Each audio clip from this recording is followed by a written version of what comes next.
Yeah, always been a boss, fuck a cool sign. A nigga make it work like a trap line. All I got is prayer for the hard times. Been waiting till the rain turn to sunshine. Dad smoked crack, then he went mad. Mom met dad, then she sound bad. Dealt cards, but I play my own hand. Life hard, gotta be your own man. They don't wanna see a nigga make it. When you make it.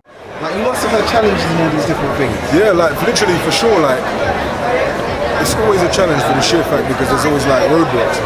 The thing is, it feels like it's as simple as being good or being able to do something and then the door just opens up for you. But it's never that simple because there's people that don't want it for you. Or there's people that along the way they do whatever they want to do. Like, and then it's whatever they do. Even if, like, for example, the Big Shot music video, for example, even that was a madness. But I'll give you an example. Yeah, like people see the funny side and then they see what you put out there for them, but they don't really know you. So I'm just saying they don't really know you. They just see like a little aspect of you. So they just see a little point of view, and they look at that as the whole picture of you. So like I said, even with my video, when I filmed my video, for example, even down to getting the video back was a complication because the guy that filmed my video, he tried to run off the money. So I'm just saying he tried to run off the peas that I gave him for the video. So imagine. I couldn't tell you why. So it's one of them ones where that's what I mean. Like there's people that will try and, for whatever reason, they'll put blocks in front of you. But my thing is this: I've always had blocks in front of me, innit? So like literally, I've always had blocks in front of me. So then I prepare for blocks. I'm just saying, I always prepare for blocks. If a door's not gonna open for me, I try and find another entrance, find a way to get through the door. I'll just make another door for myself to go in. I'll find another way to get in through to it. So for example, it's like with the video, for example. The guy filmed the video and he just started airing me. Like he wanted retire. He filmed the video, I gave him the money for the videos up front where I guess you're meant to do deposits in it. But I don't do that. I just get the thing and give you money, get my video back. Point blank, series, just like that. Quick, just like that. I give the guy the money and then as time starts going on, week goes past. Cool. Give you a time in it. Another week goes past. Okay, then I start calling you like, where's the video? What's happening? Ignoring me. And I'm messaging you, ignoring me. Calling you, ignoring me. WhatsApp you, ignoring me. Email you, ignoring me. All of that stuff, ignoring me. And that to me, that's like the biggest disrespect.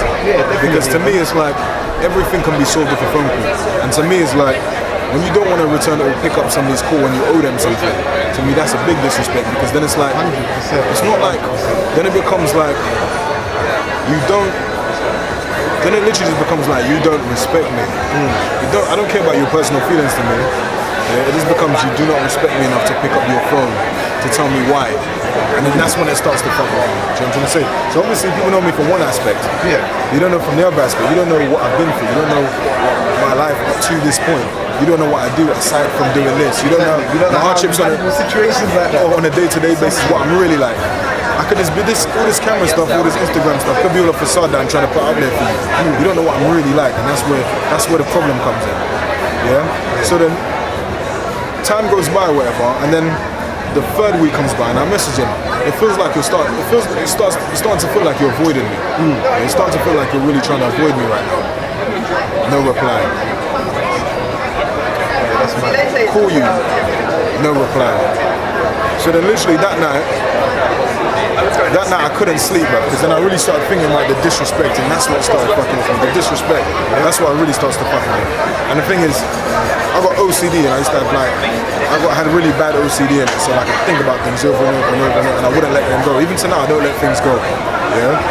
So like, when it comes to owing me money, or owing me something, and I've been fair, and I haven't done anything to you, and then you try and basically like violate me in that kind of way, then it starts to become a personal thing. So then from that, the guy tried to do that, so then I had to get serious. He didn't basically before hotting the thing up on camera, he didn't know that I could find him. He didn't know that I could actually really find him. Like, to the point when I have your address, I know where your mum lives, I know where your dad lives, I know where your dad works, I know everything about you. I know everything about you. So, what are you doing? But he didn't know that, I found it out. And all it took was doing something, calling somebody that was very dear to him, somebody that was very close to him, and not threatening them, but just letting them know. This person that you know owes me something. They need to get it back, otherwise they're going to be in a problem. And it's funny. You do that, and all of a sudden, the person that you're trying to get in contact with, all of a sudden they get hold of you. Like within, they're available right there. They're available for you right there. Like they can get, and they get to you on everything. They get to you on your Instagram. They get to you on your Facebook. They get to you on your. They can email you. They can get to you. So after that situation, the person got back to me on telephone, missed calls, yeah, and on the WhatsApp. So then for the 3 weeks that you was avoiding me, I couldn't get hold of you. You was way too busy. All of a sudden, I get to somebody so close to you that you're thinking, wow, like how the fuck would you know this person? Dear to you, like that's like very dear to you. Yeah, dearer to you than anybody else in the world. Yeah, and I can get in contact with that person, and you don't know how I can get in contact with that person. All of a sudden, you become available to talk to me. But it's the thing, it didn't have to go to them. He answered you on every single thing that you contacted him on. That's the thing. That would be mad. If he like literally responded on every single thing you contacted him on. The thing about that is like this, yeah? The thing about that is, in this day and age, we live in like a social media age. You can't afford to take the piss of people because you don't know who anybody knows. That's what I'm saying. Yeah? And you don't know what somebody's showing you. Yeah? And there's a lot of people that's like wolves in sheep's clothing. There's people out there that will really, you really think that there's somebody and they're a completely different person, bro. There's dudes out here, they've been in a committed relationship with a girl for 10 years, bro, and they've got a fucking wife and a family out there, bro. And the woman's been with them every day, bro, and they don't know nothing about that guy. So I'm gonna say, same thing, yeah? You don't know who anybody is in the social media age. You don't know who this person knows or who that person knows. So I'm just saying, but the biggest problem when it comes to that video, that Big Shot video, the main problem was, like, do I really have to get to the point here where I have to physically do something for you to understand that I'm serious? Does it really have to get to the point when I have to physically harm you for you to actually pay attention to me? Do I have to get to that point for you to actually understand? Should it actually get to that point? I'm just saying. And the thing about that, for me, I'm a nice person and I'm a very approachable person, a very social person. I chat to everybody. I'm a nice person, yeah? But at the same time, don't get fooled just because that's the perception I'm giving you. And behave another way to me because you feel like I'm a nice person, I'm a cool person. Because then, if you do that, it could really be something else because you don't know anything about me. That's what I'm saying. And that's where he got it messed up. He thought on somebody else and he had to learn and I had to show him that it's not like that. It can really be like this, and if you take the piss out of me, I can make it worse for you. I can physically get to you, I can physically get to the people that you know, and you don't know how far I'm willing to take it. And me personally, I'm willing to take it that far, and that's the difference. Because I'm coming from a place where, in terms of my background and my family, where, for example, I've been through times when I've literally just like, in my head, brother, I'm just in the dark, like just thinking, why is this happening to me? Why am I going through this? And why is this happening to me? And I'm just depressed, like I'm just not in the right space, innit? So then, when I'm trying to be nice, and you're trying to be a completely different way to me because of you're trying to be funny and you're trying to be dodgy and whatever, I will literally take it to that place and I'll go far. Because to me, to you it's money. To me, it's more than that. Because up to this point, you don't know what I had to go through to even get that money to give to you. So now that you're running off of it, you don't know what exactly I'm capable of to get it back. Also, the person don't know what you're going through as a result of there being no result. Because there may be other parties counting on seeing the result. Because maybe they've been the person that have backed it. Like, the person doesn't know in what way that's happened. So that's what I'm saying. You could be disrespecting a whole bunch of people in that one room. There you go. You don't. The thing is, same thing I said. You don't know that point that person has gone up to even get that money to give you.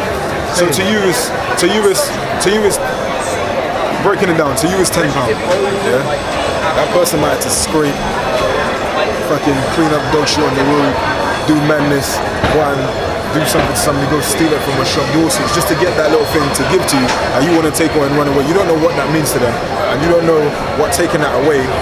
You don't know what space that's gonna put them in. You know what I'm saying? That's the thing about people. They think because of what you put out there, that's you. So he must have thought, that's me, I'm a funny person, I'm a joker, I'm a this, I'm a cool person in person, I'm funny, like I'm light-hearted and all that stuff. But you don't realize that it can literally be that because 90% or 80% of the time, I'm that. 20% of the time, I'm the other way. And you say, and you don't know that the only reason I'm up is because I'm venting shit. I'm like letting shit out there. Trying to bring some peace to myself or trying to bring some laughter and some joy to myself. Because the 80% of the time I'm like fucked up, you know what I'm gonna say. So that's what he had to learn. And the problem is, in this day and age, like, you're hearing things happen to people and then something bad happens to somebody and they're in the news talking about, I don't know why this happened, I don't know why this happened, I don't know why this happened to me. But these times you don't know this person fucked up all these people and that's what happens to them. I'm saying. You know what I'm saying? That's why always a story. There's always a story behind it, you know what I'm trying to say? So it's like, I hope from this thing, I hope he learned that lesson, you know what I'm gonna say. If not just for me, I hope he learned it for himself because, like I said, if for example, I never got that back, yeah?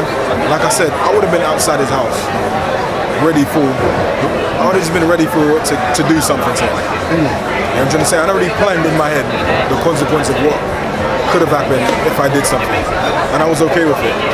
Because like I said, he didn't know what I was going up to that point to get that. So I was really cool with the consequence. If I go into your house and I do this to you, do this to your family members, do this to somebody that you know, do this to whoever, like, I'm cool with it. It's alright with me. I'm blessed with it because I lived with it, innit? Like, I made my peace with it before I even did it. But you don't know that. And just because you wanted to, whatever you wanted to do, whatever motive you had to do it, whatever reason you felt to do it, you make it something even bigger. Yeah, so that's a message to people. Pick up the phone when somebody calls you. That's the easiest way. If you've got a problem with somebody, or somebody something, you need to give somebody something, and they're calling you, pick up the phone, let them know you ain't got it, let them know you lost it, let them know like, I can't give it to you at the moment, let them know why. Don't take the piss with them because you don't know why they need that. And you don't know how deep they're willing to go to get it back if you run away with it. Yeah. Always been a boss, fuck a cool sign. A nigga make it work like a trap line. All I got is prayer for the hard times. And wait until the rain turns to sunshine.